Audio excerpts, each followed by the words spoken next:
I think the first thing, I'm big as we get started on mindset of asking questions. And so literally just right now asking yourself, like, who do you want to be today?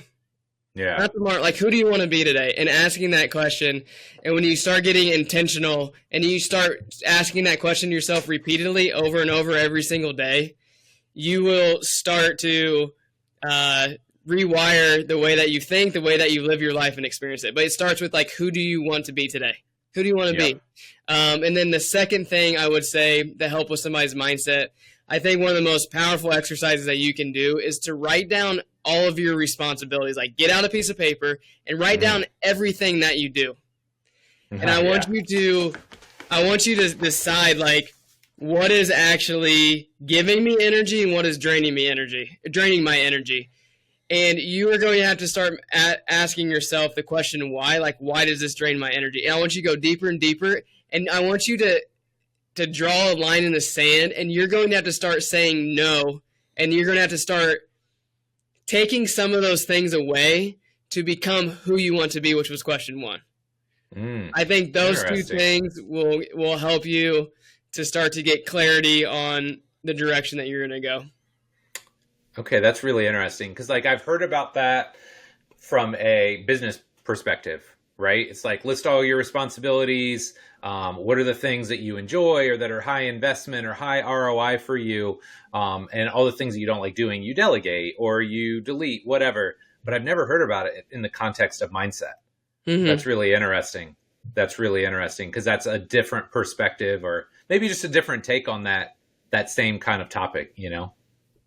Yeah, there's so many of us, me included. I've done this exercise where when you actually look at everything that you're doing, you're not living an abundant life. Like, you're not living this life and peace, and you're just we like to call it, like, you're just not existing, like you're experiencing, but you're not experiencing life to the fullest, which I believe that we're called to live life abundantly and live it to the full. And you have to have a good visual of everything that you're doing because you can't do everything. And that is, I think, in a mindset, like, that's where you can really get clouded. That's where you can have a lot of noise where it's like, I know I need to do these things, but, like, let's be honest, like, you're doing too much. You need to take stuff away so you can actually focus on yourself because our society sometimes, you know, when we work on ourselves, we feel like it's, well, I'm being selfish. It's like, no, if you aren't at your best, you can't best serve, whether it's your spouse or your kids or your people that are under you at your job or your clients. Like, you just can't. And so you have got to, and this may, you know, you might take away some things that helps you get more sleep. I think I saw something about sleep. And that's one thing that when we work with clients is like, you have to optimize your sleep. And if you're doing too much and you're relying on the caffeine, like, you ain't going to sleep at night. One of my clients is like, you know, they drink a ton of caffeine and coffee, and then they're drinking like this big energy drink. I just can't sleep at night. And I'm like, like, seriously? Like, right. I know, but, like, I just feel like I can't have it. So I think all that aside, like, those two actionable steps, I think, would really get somebody in the right direction. Give me, like, how you would distinguish the two. I think that would be a great place to kind of dive in. Yeah. No, that's a great piece. I think I really have to do a good job in this space, just like you do as a coach, right? Like, I think the buy-in and the tangible quality that you get out of training somebody starts with educating them, right? They need to know the why behind something. Like, you get a guy to squat a certain way. I need to know why. Why am I being asked to squat this way versus that way? Yep. Well, there's definitely 3 pillars when it comes to mental health. And the one that I'm entering in is not new, but it's kind of exciting in the realm of being accepted in that field. So if you think of a Venn diagram, you know, and the NBA has done a good job of this, of at the top, that's your psychiatrist, right? They go to med school. They know they can prescribe medications. A lot of them work in the hospital setting because there's people who have mental health crisis, like pathologies, whether that's just a history of trauma. There could be so many different things there. And some of it is truly chemical imbalance. Some of it might come down to genetics, lifestyle, and they've hit a place in their life where this is true crisis. This needs damage control, whether it's medication, whether it means hospitalization. So that's the top. Now, the next level is what everybody kind of knows of, which is kind of more the therapeutic side, the psychologists, right? So those are also doctorates. These are people who spend a lot of extra time, even after finishing school, doing the clinical rotations and working directly one-on-one with people, more from doing therapy. And there's so many different specialties within those therapies. Again, like sports psychology, there's working with children, there's working with marriage counseling, there's working with military. There's a lot of different degrees and areas that can be served. And that's obviously where I would say the cutoff is, when it's more those upper levels are mental health. Like, those are the people I would even refer to of saying, hey, if I'm noticing something with a human being I'm working with and it's far outside of my expert area, I just want to know how to point them in the right direction. You know what I mean? So, because there are some people, I have met countless people who really do need not just counseling and therapy, but they also need to go above and beyond to see if there's a chemical imbalance within their lifestyle for whatever reason that may be. It might be genetics.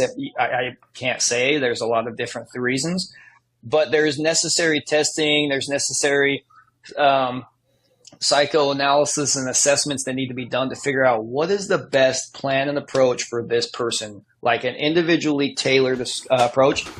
And anything past that, right, let's say that's the cutoff point. That third tier is mental performance. So this is no different in my mind than what you do as a coach. We have a very highly accepted area in our field of we're just sedentary individuals as well, of training physically is fine, whether it's CrossFit, whether it's, you name it. It's really accepted to be physically active, to train your body. We know how important it is, from every little level that reaches the cell of mitochondria to oxygen consumption. Everything that we know is so exciting to see where we're at in that realm. Yeah. But none of that is possible. And this is where I like the idea of like the chicken or the egg, which ones, you want to say is first, more mental performance or physical performance. And obviously one feeds the other in unison. But what's easier for people to accept is that training the physical systems, the physical body, makes sense because they can see eventually these physical changes, right? They feel better, they look better, they perform better. But at the same time, that is always going on from the moment you're born to the moment you die. Your brain is always working. It's building neural connections. It's taking in thousands and thousands and thousands of data points at the same time. Like right now, me moving my hands, it's like you don't even realize how many millions of things are going on that your body is processing and doing while we just have these interactions. So for sure, that mental performance piece for me, it's just that. Instead of thinking of the physical, it's mental. And it's uncomfortable for some people because instead of it being physical, like I could see these changes, the mental side is very subjective. So even for coaches, for anybody, it's like the uncomfortableness is I don't know where to start. So it's kind of like the first person going, your first time you ever go to the weight room or the gym, you just look at everything going, I'm out of place here. I don't know where to start. I don't belong here. This is wrong. Something's like that. And that's kind of how people need to get softened to the mental performance piece. And when people start realizing how this can best serve them, it changes their life. It's changed mine. It's changing those that I work directly with. And I mean, we're talking about 20, 30, sometimes even early 40, year old elite athletes who you would look at and see what they do on a court and be like, man, that's the most confident human being I've ever seen. Yes. But then when I take back a couple of layers of that onion and I learn that person, I'm like, man, it is absolutely phenomenal and impressive what these guys can do when they're still going through the same challenges we all go through as human beings, is just changes in their confidence level, changes in their mood, changes in their thought process. Their self-talk is usually horrid. It's just debilitative. Yeah. So that's a long answer of the difference between like mental health and mental performance. And there's a lot of different shades that weave in and out of both. But you definitely want to surround yourself with people who know their areas of expertise and don't try to do more than they're qualified or trained to offer you. So I just call it coaching. I coach people, and I'll tell you what, whether you're a Fortune 500 CEO, whether you're just an everyday stay-at-home mother or father, I'm like, everybody needs people in their lives who can push them, who can coach them, who can mentor them. I know I have, and that's why I love these conversations. I love my network because we all need that. And so now I try to do that at a higher level with, high performers. They're not always athletes, but I just try to take what I'm learning and I try to gift it back to people in a way that I know will serve them.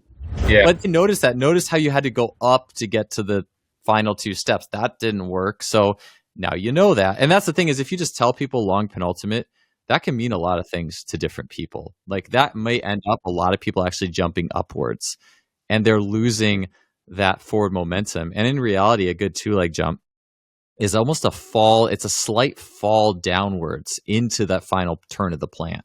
So there's this subtlety about how the body brings that together. So I'll explore. Yeah, I will go with an exploratory mode for those people who are interested in the jump technique part.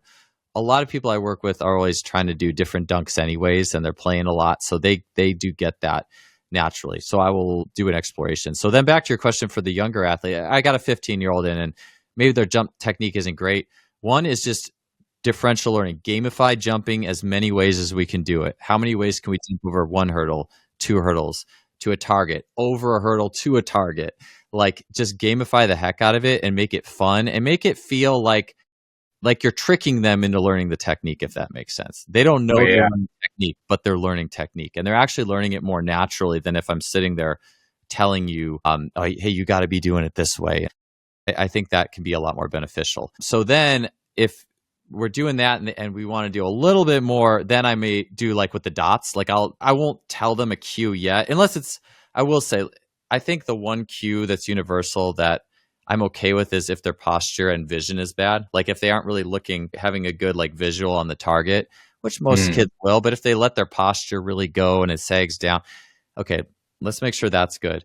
But then I would go to like dots. Like, okay, if we want to play with exact parameters, now I'll put some dots on the ground. Hey, try some longer ones, try some shorter ones, try some where your last 2 steps actually hit a little farther apart. Here, try some where they hit closer. And then they might start noting what feels good. But if I just cue an athlete a few times and like, oh, okay, I think that look good, they're going to go do their sport and forget everything. And what matters is the memory that shows up in sport. And that memory is really stuff that comes from differential learning. It comes from just how jumping a bunch of different ways, a bunch of different times, and letting that natural learning process really bring itself around.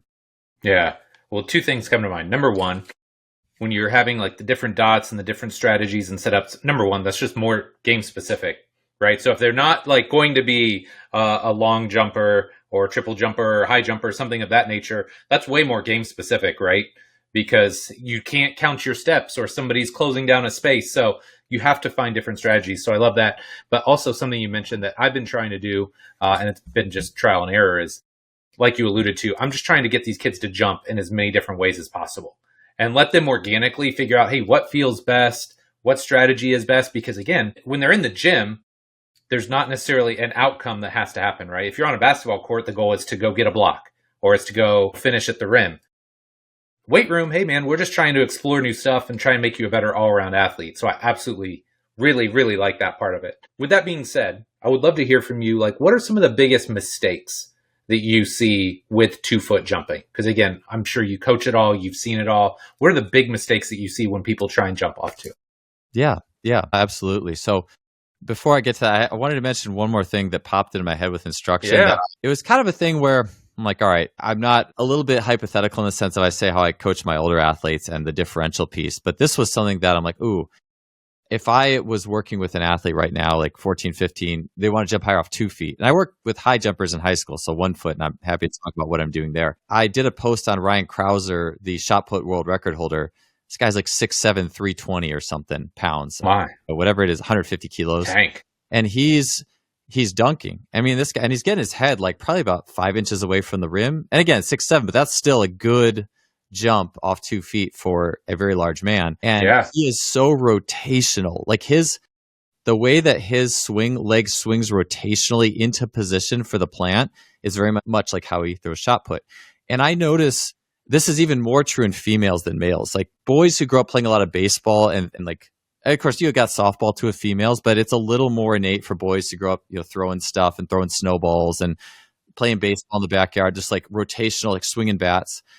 And so something I would also look to do is just rotational pieces, like, yes, med ball throws, but also like maybe like a South African or a discus style med ball throw where you're spinning and pivoting and throwing and transferring energy.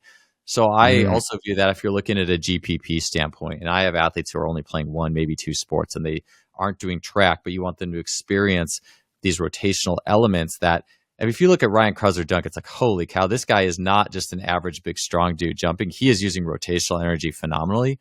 And I even watch how like a lot of volleyball athletes jump and well, but like women's volleyball, it's very long, loose and whippy, which is great. But when you can kind of tighten up some of that angular swing speed, I think that could make that even better. So I was just going to say that's something I would look to throw in there if I'm tightening up my circuits for developmental athletes.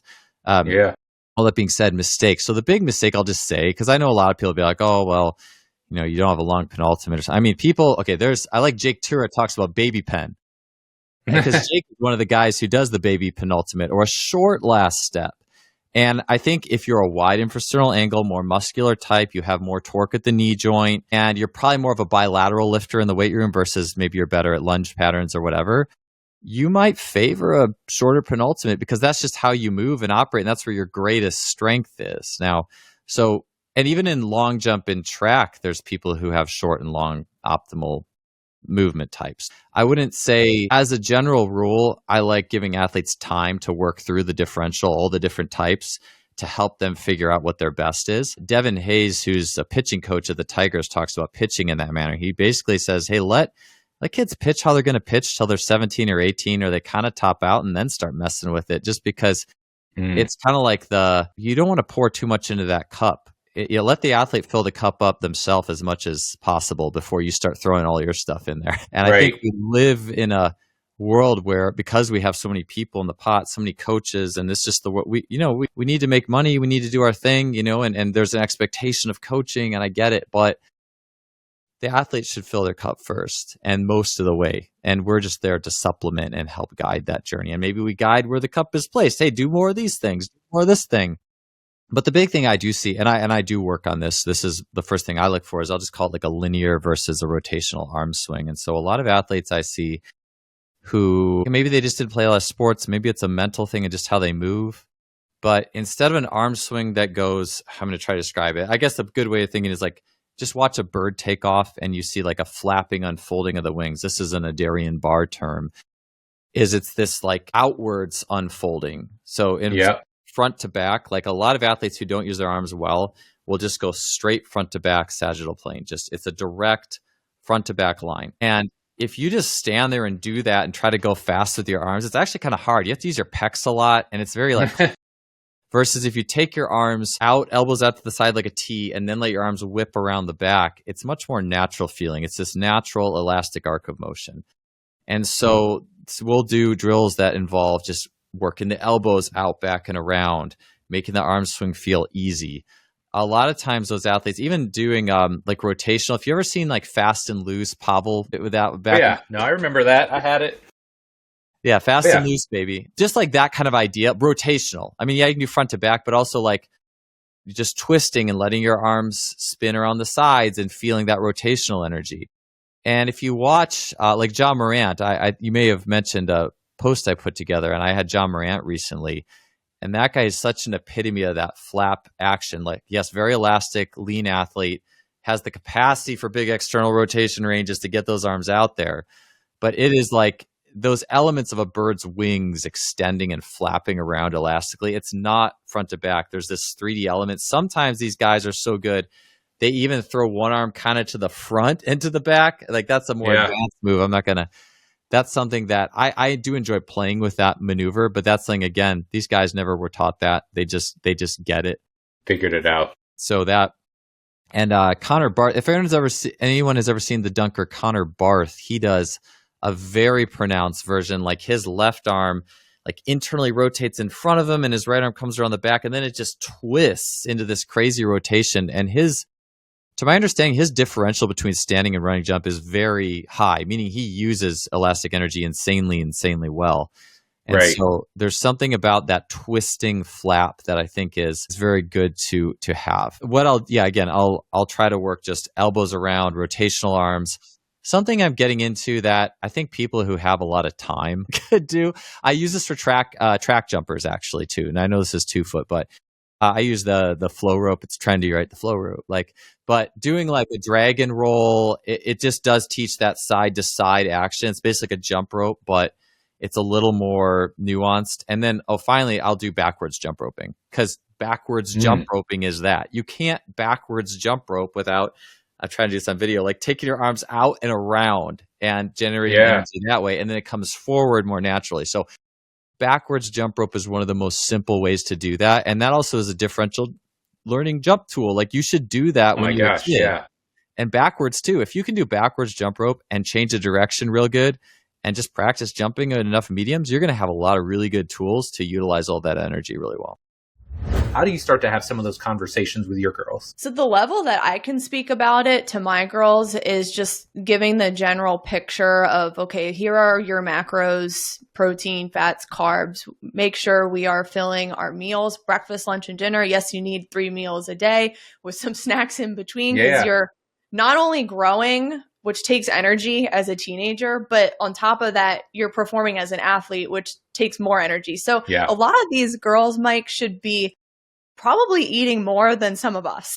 Yeah, absolutely. Than us adults. So that's how much they're expending. So they need to be making sure they're getting all those macronutrients and just having a really well-balanced plate. I always like to just give samples to my girls of, okay, for your protein, maybe do a steak. For your carbs, do potatoes, and then maybe for your fats, put some butter on the potatoes, or have a salad with some fatty dressing, and just giving them examples of what these macros are and what should be on your grocery list. And then also communicating with the parents what this all is, because they go to the grocery store and I'm assuming they're buying the groceries. Yeah. So got to get the parents involved in that conversation. And, I tell girls, look, your diet, it's never going to be perfect. I mean, obviously we want to live life. We want to have cupcakes during someone's birthday, or Absolutely. If we're out with the team, we're going to go get pizza after the tournament. I mean, I remember those were some of the best times when I was playing, were those like team pasta parties or pizza parties. But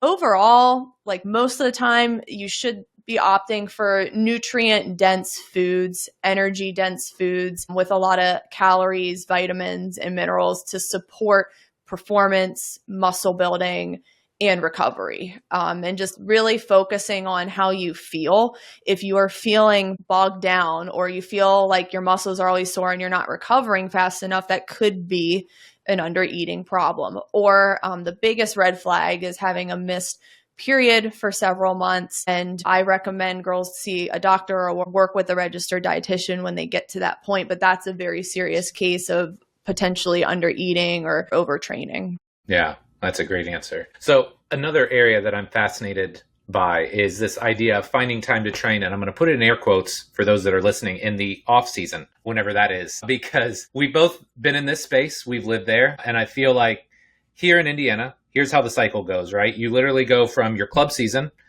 Okay, that finishes. Now I'm in summer workouts for my high school. Now I'm in my high school season. All right, now I get maybe a week off. We're done in sectionals. Now we get a week off and we're into fall training for your club.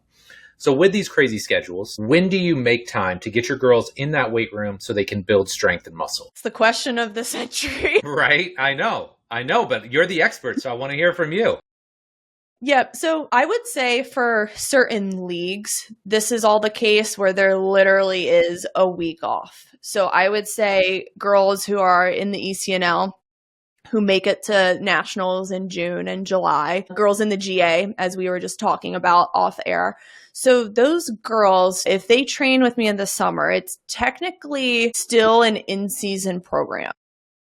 So, and I communicate that with parents. I'm like, look, like, everyone else here has off. No one's doing team practices or games. So everyone else here will do my agility program. They'll do my deceleration and conditioning program and the strength program. You guys are going to do the strength program and then some speed work. That is it. I do not want to burn the candle at both ends. So for them, it's almost like an in-season template. And when I have to really explain it to people that, hey, please don't come to my agility day. Please don't come to my conditioning day. I'll see you in the gym. Right. But most people are okay with that. And I just tell them, look, like the goal of going to ECNL Nationals is to be ready, is to be fresh and not fatigued. So you are in an in-season program right now. I don't know if you found this, Mike, but I don't know why I'm getting a lot of these girls who play year round come to me and they're like, I need more conditioning. I'm out of shape. Oh, yeah. And I'm like, one, what are you doing at practice? Are you guys just standing around, not taking the aerobic box? Or two, are you guys getting obliterated every practice and you're not able to recover, but it's masking as you aren't fit? Yes. Do you get this? Absolutely. People beg for conditioning. Yes. And I think that's part of it. I think sometimes too, it's the conditioning test that the coach is beholden to. Like if you're going to put something random out there, like let's say something extreme, like a 3-mile run, right? That's not a great soccer fitness test. So you're absolutely right. What I see a lot, hey, these girls are getting crushed week in, week out, multiple games, multiple practices, no time off, on top of school stress and life stress and being a teenager. Yeah, it is the literal fatigue masking fitness. Or the second option, which is just where like, hey, the conditioning test is so irrelevant to the sport.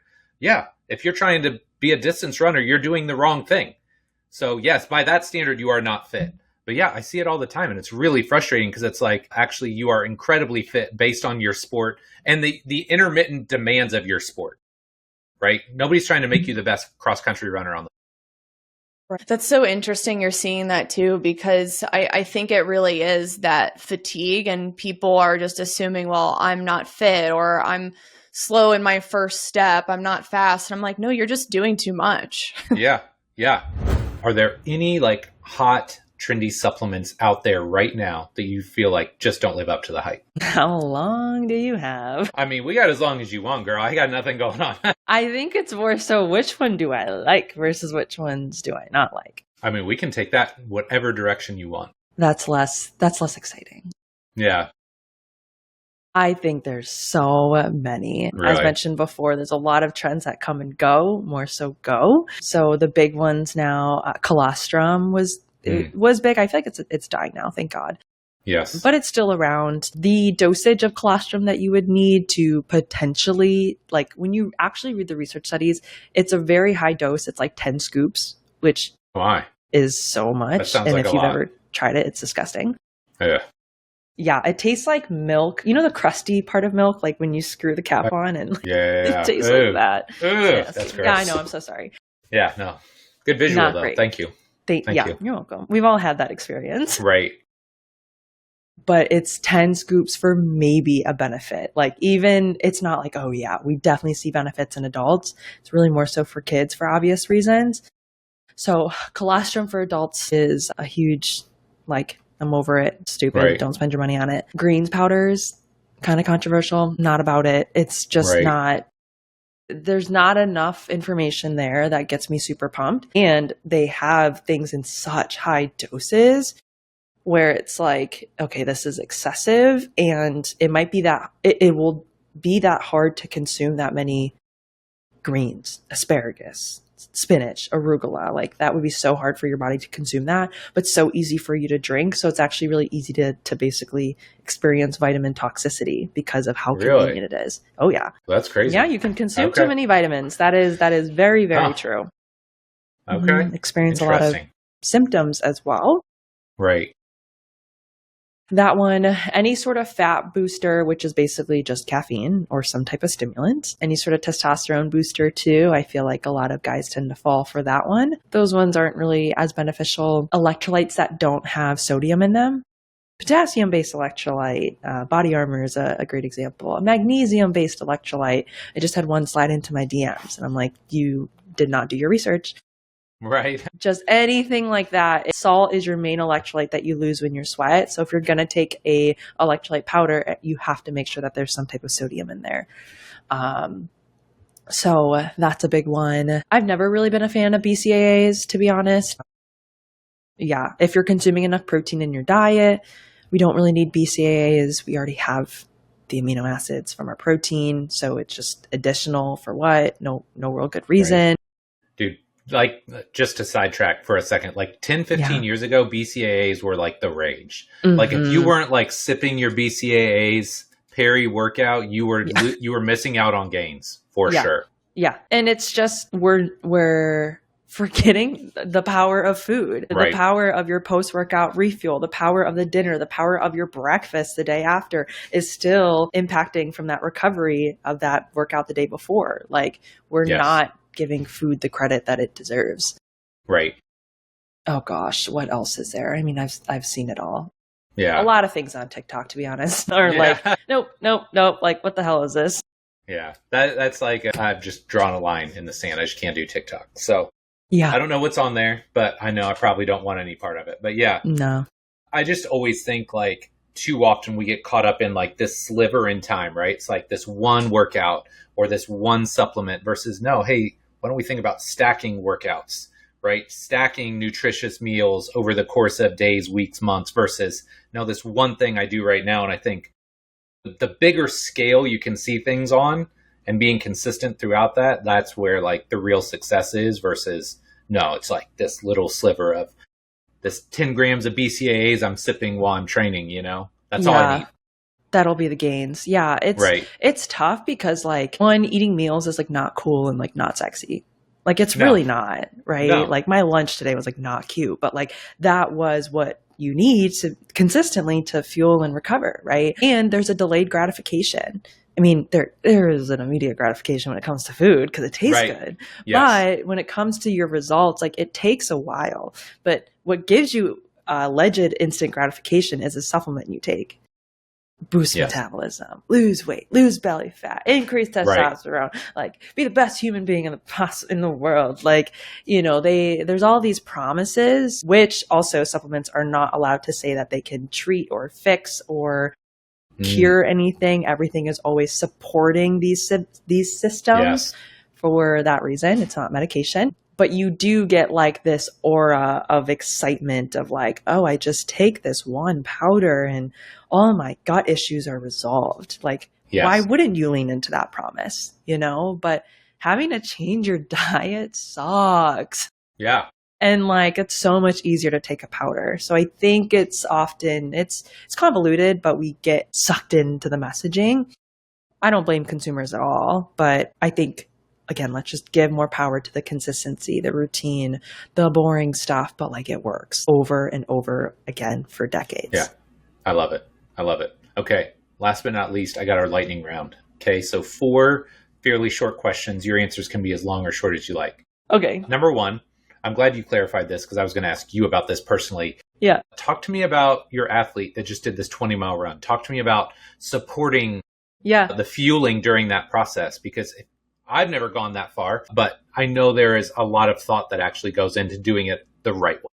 Yeah, Carly's great. Carly was one of my clients who's also a strength coach based out of Greensboro. So if anyone needs a strength coach in Greensboro. Okay. But she is an endurance athlete and is marathon training. And so the big thing in marathon training is intra-run fueling, where basically we need to make sure that we get our carbs in our diet during our run, and then hydration as well. So those are the three key things in endurance fueling is carbs, fluids, and electrolytes. So that's like one of the cases where I do implement electrolytes. So in her case, we will typically do like a honey stinger or some sort of quick carb. It's just whatever the client likes. And then I think in her case, she definitely did Scandinavian swimmers at some point, some sort of gummy candy, scratch labs for her electrolytes, and just fueled during her run. For her, I think we calculated from 35 to 40-ish grams of carbs per hour. The range is 30 to 60. Okay. Consuming intra-run and, carrying a water bottle, making sure that we're getting our hydration and our electrolytes during that run too. So super happy for her. She's crushing it. Endurance is is a really challenging part of sports nutrition, but also very rewarding, and one that is just like, it's highly nuanced. It's highly individualized. Right. There's no real right answer. You just have to practice it, reassess, and then make any changes. So yes, shout out to Carly who did that 20-mile run. Shout out to Carly, killing the runs, man. I'm impressed. Yeah. I think the nature of the world that we're in now, where like we're on podcasts and social media, like there's this performative aspect of everything that I think is a little inauthentic. So I think a lot of people are like looking for a formula of how to like build a culture, and people talk about culture without really knowing what it is or how to define it. And I just think that's why it's so important to like know who you are, know what your strengths are, and double down on those. Because if like you said, from the top down, if those are the things you stand for and you recruit and hire around that, that's going to bleed into the clientele and it becomes your culture. And essentially your clientele base is going to define that for you over time, I think. And people like to stand in front of mics and cameras now, and everybody's an expert, right? And culture is one of those, it's kind of a vague topic. So you can like say something in a really fast way and put it on Instagram and it spreads and it becomes a meme. But in my experience, it's kind of a moving target. Like culture shifts and changes based on you and your role in the business. And I know our culture is different now than it used to be because, I mean, for example, one thing like our client avatar, we used to be known for football. In fact, I think that if you were to ask most people what they know me for as a coach, it was probably working with football athletes. We still train football athletes, but now we've got a lot of high-end basketball and baseball, and that's really because of my staff's interest. And just what we've come to attract is I've kind of moved myself up on the org chart. So I think culture is just it's a moving target. You've got an opportunity to shift it based on staff competence. What I don't think it is like the words you put on your wall, the colors that you use. I think a lot of people try to simplify it down to that. And while the words you put on your wall may be indicative of your culture, I would suggest that sometimes they're just words on a wall and may not be. Yeah. No, I mean, you kind of beat me to the punch here because I was going to ask you about how a gym's culture can evolve over time. And it makes me think a little bit about iFast, right? Because for so many years, it's Bill and I, right? Top of the org chart. And we have like these really world-class high-level coaches, and that kind of trickles down. So we're known for the education and the training philosophy and all that. But then when we kind of pivoted and now it's more an independent contractor setup, it's a lot different, right? Yeah. Now I would still say we have good culture, but it is different, right? Because now everybody's kind of doing their own thing. We've got people that specialize with athletes. We've got people that specialize with 60 and 70-year-old Gen Pop clients. We have the people that just train, the stay-at-home moms or the busy moms, 40 to 50 for physique stuff. But again, this is like you said, like the philosophy, or excuse me, the culture can absolutely change over time. And part of that is the people you're surrounded with, right? And I think sometimes it's a conscious decision, like, hey, I want to change the culture. And then there's other times where either out of necessity or just changing your business and your approach, the culture can shift as well. It's really interesting to think about it.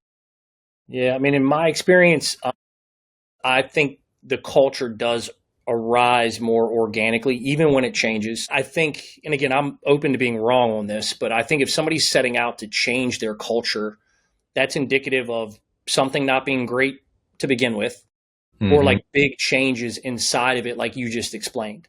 You guys went from a very different model with a very different avatar, with a very different staff to now something totally different. And I don't think that, you said, I'm going to attract people that want to work with 70-year-olds and elite basketball players. That's what kind of filled the room and has now become kind of the new culture. Yeah. Because when I think of iFast, I still think of you and Bill, the assessments, the thoroughness of like integrating like physical therapy practices with high performance. And I'm sure all of that is still true, but like the people that are coming into your building right now may not even recognize that because it looks different and a totally different staff. What are you seeing on this front? Are you seeing that same kind of trend? Yeah, it's interesting because back in like 2010, people were literally putting methamphetamines in pre-workouts. Oh my gosh. Yeah. Oh yeah. It was the Wild West. Yeah. So it's not quite, it's not quite as crazy as it was then, but I have seen, a trend as of late where they're either going super high with the caffeine dose, like 400 to 500 milligrams, or they're adding, not only the creatine, but, they're adding other stimulants in there as well. And, it's not, look, caffeine is not, if you look at the research, caffeine has benefits. Yeah. And so for sure. There's nothing wrong with caffeine health-wise. However, if you're not used to, caffeine and you take a 500 milligram dose of caffeine, it's going to ruin your day. You know what I'm saying? Yeah. And your workout. You know what I mean? Yes. And so the thing with the stimulants is that, when you work out, what happens? Your heart rate goes up, your blood pressure increases, your respiratory rate increases. Well, that's also what stimulants do. And so if you combine them, sometimes it's too much. The heart rate is too fast. Your respiratory rate is too high. Your blood pressure has shot up too much. And I'm talking about from sure, it could be dangerous for someone with a heart condition, but for most, healthy people, that's not dangerous, but it could make for a bad workout. You know what I mean? When you're too jittery, you're too, and so, I like to focus on what I call, nutrients for a pre-workout, not stimulants. And in fact, in 2013, when I launched my supplement company, I launched with one product, a pre-workout, and it was to combat these high stim pre-workouts. Now, I have 300 milligrams of caffeine in pre-gym. Yeah. Some would say that that's a high. Sure. That's a high stim, but it really, that's the reason that caffeine is in pre-gym is because caffeine is a known ergogenic aid, right?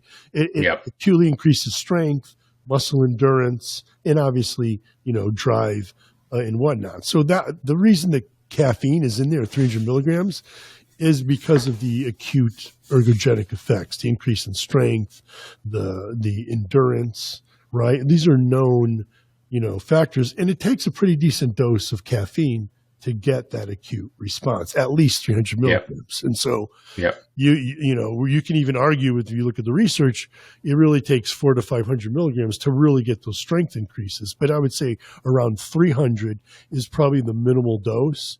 And like I said, I wouldn't go any higher because most people can't tolerate that much. And in fact, when pre-gym was first out there with 300 milligrams of caffeine, a lot of people, mentioned, wow, that's quite a, pick-me-up, but it's a very steady, the formulation, and that's the other thing. It's important that your pre-workout is formulated by someone who actually has expertise in biochemistry and supplementation.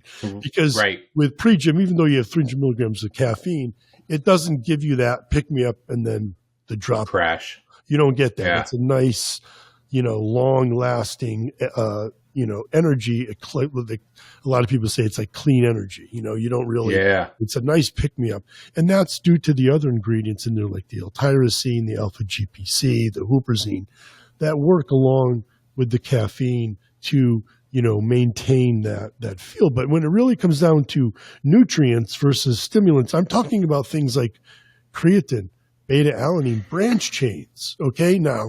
When you hear those three things, you sort of think of muscle builders or performance enhancers, but they're important for energy. Creatine. Yeah, for sure. You know what I mean? Like, that's your short acting. All of a sudden, everybody's on board with creatine. Remember, 10 years ago, doctors would say, oh, you're going to get muscle cramps. It's going to dehydrate you. It's bad for your kidneys, yada, yada.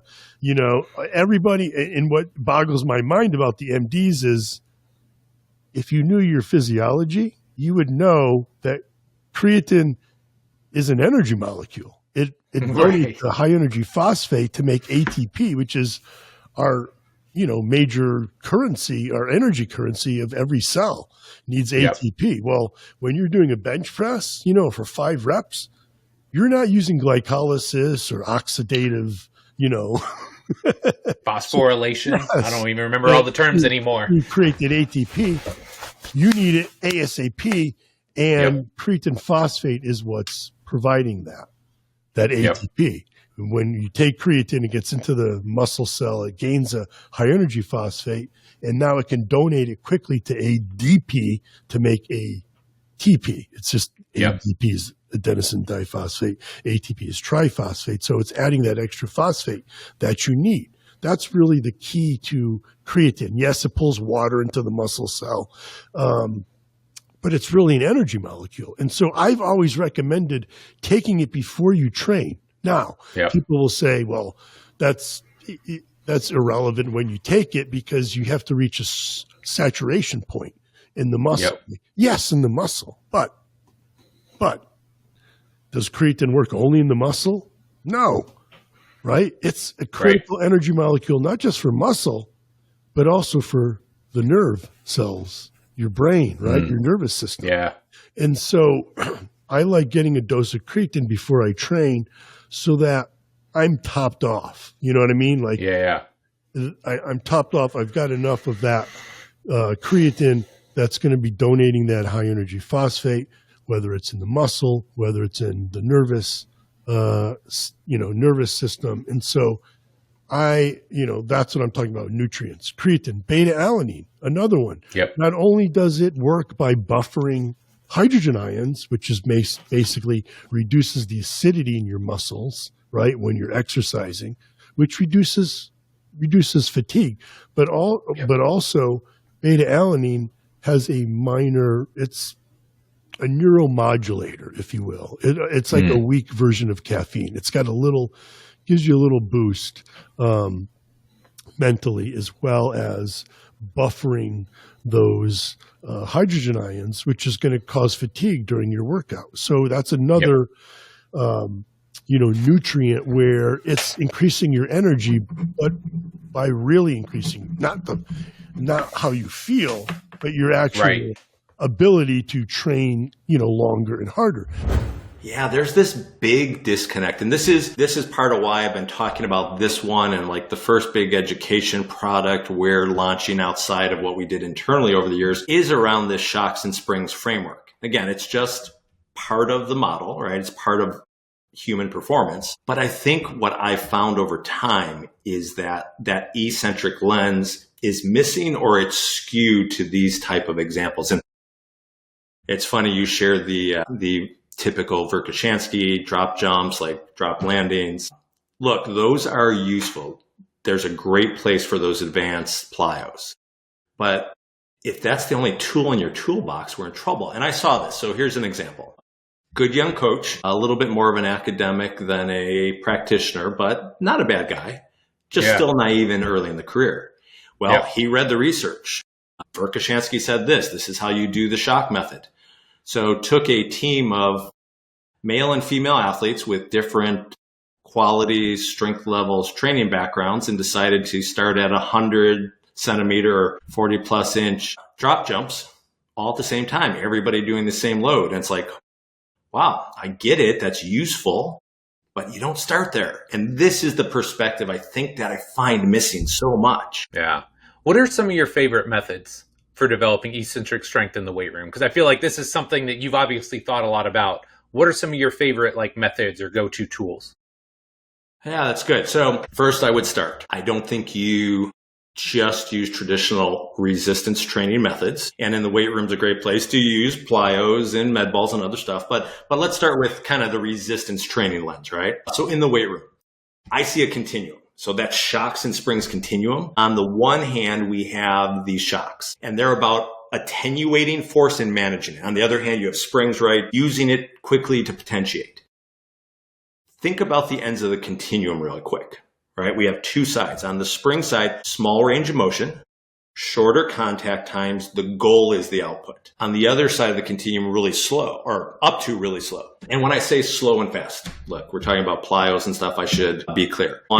I use plyos as a term for all jump exercises. I have thrown out the distinction of only rapid, only 250 milliseconds, which is the arbitrary, I think Schmidt-Bleicher created that one, but it's a continuum. Very fast. Look, 250 milliseconds isn't fast enough for a lot of sport stuff. So we say very fast is under 180 milliseconds.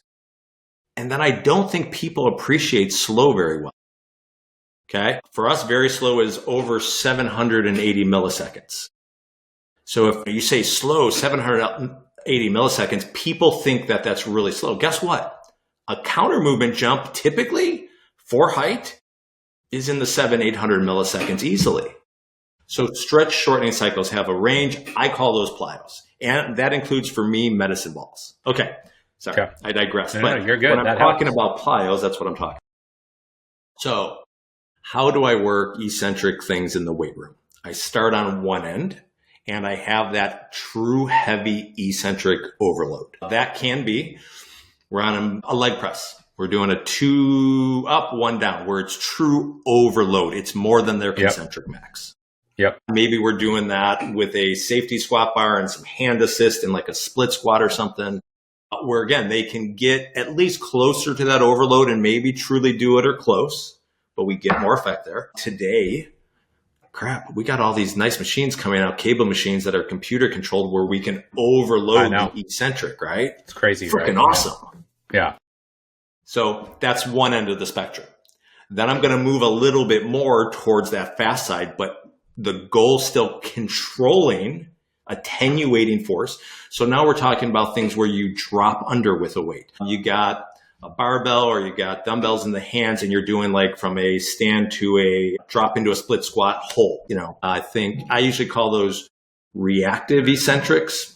I don't love the name. I know like Stu McMillan and Matt Jordan call them reflexive. Whatever you call those. I love those drop actions where we go to a hold. So that's a little quicker, right? Yep. Really big part of sport. Yes. Here's another place you get to do those. I was an Olympic lifting coach, so I have a bias. I don't use them as much as I used to. I probably balanced my bias a little bit. But this is something that's missing in a lot of the comparisons. The eccentric part of receiving the bar in a power or a full clean, a snatch, when you catch that bar, it's a really explosive eccentric. It's one of the benefits that helps. Yep. So kind of moving along the continuum, drops, Olympic lifts, catching it, moving forward. Now we need some things that have more of a traditional counter movement. This might be with a barbell. It's part of the Olympic lifts, the eccentric part. It's a trap bar. It's dumbbell jumps. Sure, it's other stuff. Moving along the continuum, then I want some rapid things. So maybe it's that dumbbell jump, but with a really short counter movement, dip and drive.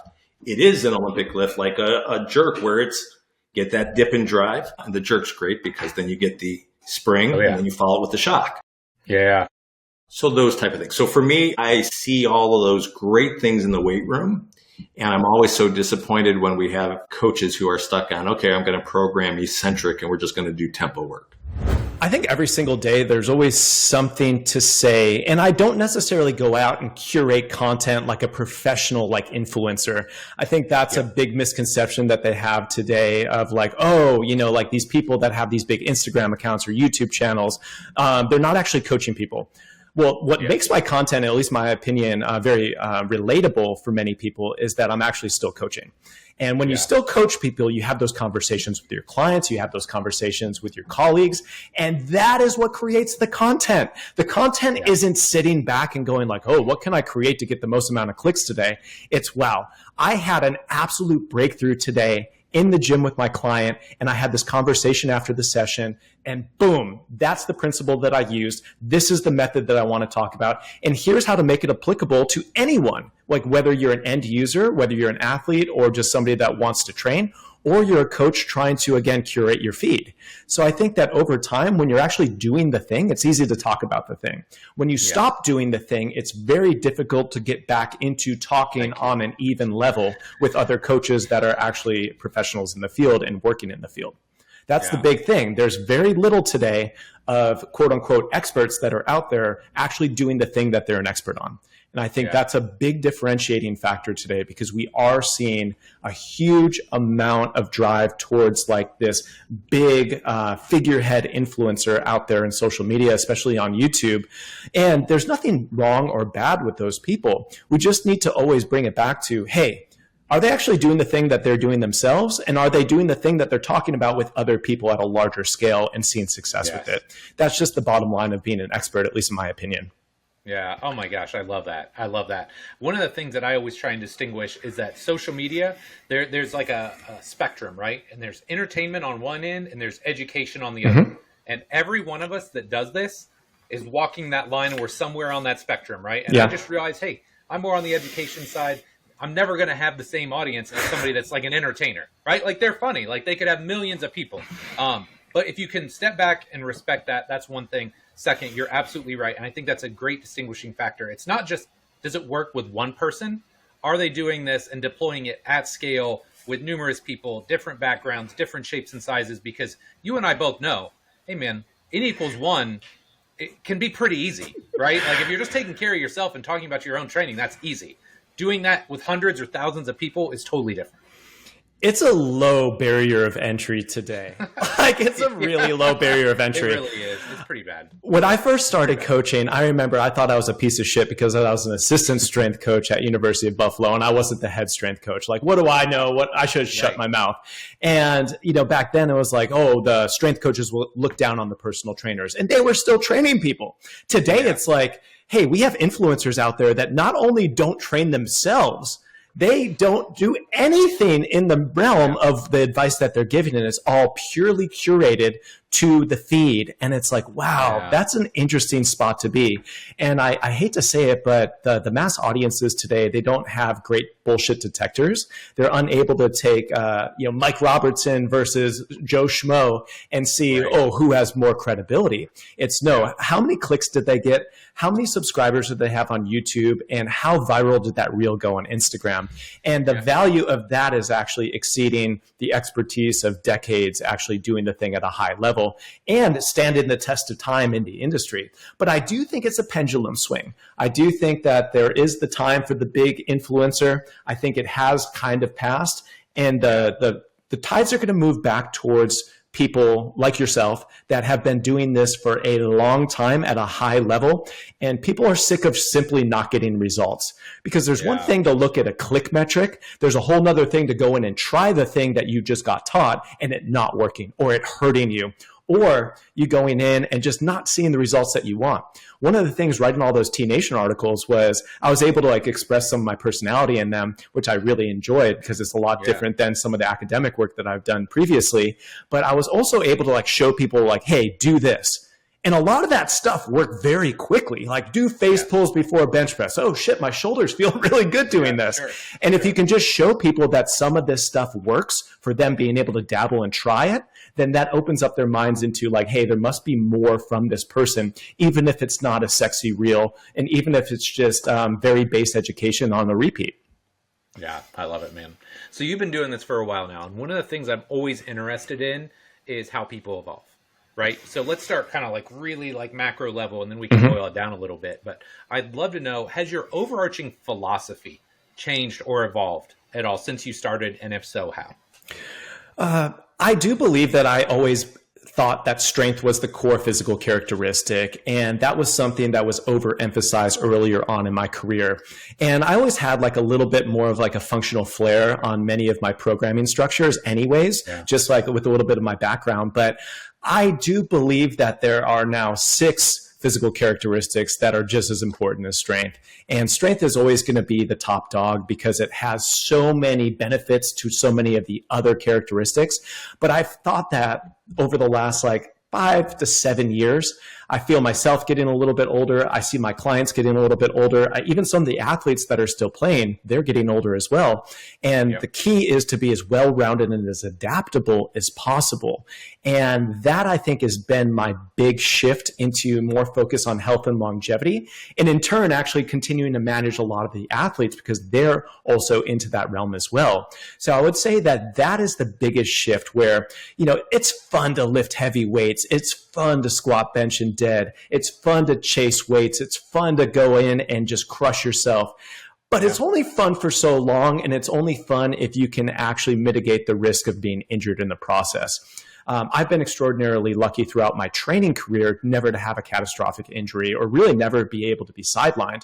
I would think I was an absolute hypocrite if I was out there teaching pain-free performance and I had bilateral ACL tears and a torn labrum in my throwing arm. But I've been lucky in that realm. But I think that a lot of the principles that we teach, even in a more like functional meathead way, have facilitated some longer term health. But long story short, it means more conditioning, more cardio, more concentrated mobility, more power, deceleration and acceleration, and more athleticism. Just be able to move and adapt to changing positions and planes of motion above just strength and hypertrophy. Those are always going to be the sexiest things. But in order to keep on doing those things, I think we need to be able to blend a little bit more well-rounded of an approach. Sure. I think I had an advantage because I was educated in human development and long-term athletic development at that time, right? It was difficult. Like I'm not gonna blow smoke here to you or any of the listeners. There were some, parent-kid fights. It was really tough. But what we did early was we sampled early. I mean, he loved to run. Like, that's why he didn't enjoy baseball. It was too slow for him. You know, my younger son loved the social aspect of baseball, loved being in the dugout, so that was cool. But with Trev, my oldest, we sampled baseball. We sampled lacrosse. And at the time, he didn't like, the touching, the impact that could come with lacrosse when he was little. He loved to run, so we tried like a local community track club, so he'd run a little bit. He tried tennis, didn't like that. He liked basketball, so he played basketball for a little bit. But our rule was you're going to at least do 2 before 8th grade, and we're not going to do club before 8th grade. And back then, what I noticed very quickly was any tournament his town team was at, which I coached that team. So in my area, our select teams were just our tryout teams for rec soccer, right? So technically it's the best, say 18 kids if it's 11v11 for that age group. And when we would make it to like, say the state tournament, which was a lot of fun because it was rec soccer, there would be a ton of club representatives there. They're just watching games and they're literally recruiting. So after a game, hey, I noticed your son. What club is he with? Oh, we're not with anybody right now. Oh, let me give you some information. We politely say thank you so much. And just move on. He's like, Dad, why can't we play club? Some of my friends are playing club. And for me, there were 2 things. One, at 8th grade, I knew I wanted him to have a different coach than just myself. So that's just a personal thing as well. And I thought that was very, very important.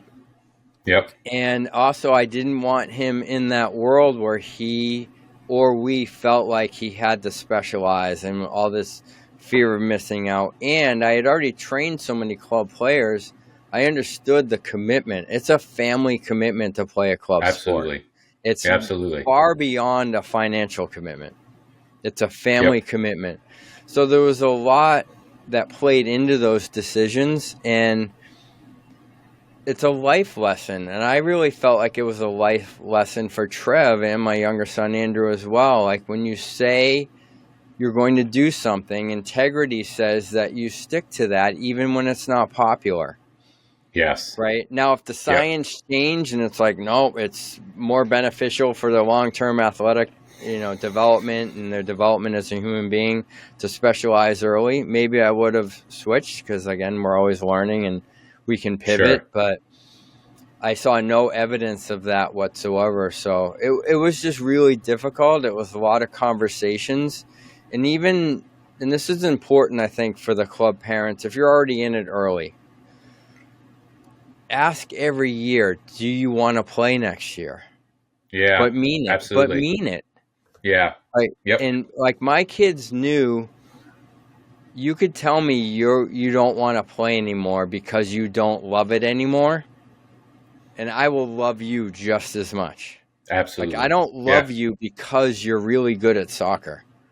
Yeah. I love watching you play, but that's unconditional love, and that was really important for me to illustrate through actions as well as just words with my kids. And in fact, to fast forward, my younger son, who runs D1 track for Bryant, after his junior year of club, a little trepidation. We were having that conversation. Hey, bud, what do you want to do next year? And he was on that track. We were going to start talking to coaches and everything for soccer. He said, I love track so much. That's cool. Yeah. And I said, is that what you want to go after? Because that's what we'll support. And he said, yeah. And I said, well, do you want to play your senior year of club? And he said, Dad, I don't. And I love the guys, and it'll be hard, but I really want to focus on track. He still played his senior year for his high school and had the best year because he was free from the pressure of soccer. Yes. He had the best year of his career by far. That's awesome. And but we were able to make that decision together. Yeah. And what a great experience for him, right? Like, if that's his last high school memory of soccer, just having so much fun, being free, being uninhibited, right? Like you said, you're not putting all that pressure on yourself, and you're not getting all the external pressure from other people, right? You can just play it because you love the game. Like, that's really cool. Can I just say this? This is a caveat, but I think it relates in context. And this goes for other strength coaches as well. It's really important to me, and it always has been, that kids have a positive exit from competitive athletics. Whether that's like my Andrew is junior year for soccer, or when he graduates from college as a D1 sprinter, he's probably not going to go for sprinting in the Diamond League or anything like that. But is he going to have a positive experience with that exit, a positive exit? And is he going to know how to take care of himself beyond the sport? And the genesis for that, Mike, again, it's a very personal thing for me. My identity became 100% soccer. So my exit from the sport was extremely traumatic. And it really affected me emotionally and from a mental health standpoint for many years. Where, we're talking about some really low points in my life, therapy, and some really tough, I was in a tough spot. So part of my heart for being in the strength and conditioning world is helping kids with that. Yeah. Is the long-term process and getting out of that chasm of, fear of missing out and taking care of themselves, and knowing that your well-being doesn't have to be sacrificed for success. Yeah. You can do both. They're not mutually exclusive.